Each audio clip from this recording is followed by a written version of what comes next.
La Commission européenne veut mettre de l'ordre dans l'économie numérique. Les grandes entreprises technologiques telles que Google, Apple, Facebook ou encore Amazon sont visées. L'idée, protéger les droits des consommateurs et empêcher les abus de position dominante. Que ce soit dans la rue ou sur nos écrans, nous devrions pouvoir faire nos courses en toute sécurité. Que nous tournions les pages ou que nous les fassions défiler, nous devrions pouvoir choisir et faire confiance aux informations que nous lisons. Et bien sûr, ce qui est illégal hors ligne est tout aussi illégal en ligne. Deux nouvelles propositions de loi sont sur la table. La première, le Digital Market Act, veut forcer les grandes entreprises à autoriser l'arrivée d'acteurs alternatifs. Sans quoi, elles pourraient se voir infliger des amendes allant jusqu'à 10% de leur chiffre d'affaires.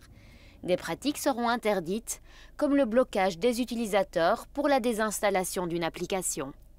La deuxième proposition, le Digital Service Act, exige que les plateformes numériques prennent la responsabilité de retirer les contenus illégaux ou les discours de haine. Ne pas le faire pourrait impliquer des amendes allant jusqu'à 6% de leur chiffre d'affaires. Pour la première fois, les grandes plateformes sont définies comme celles qui comptent plus de 45 millions d'utilisateurs.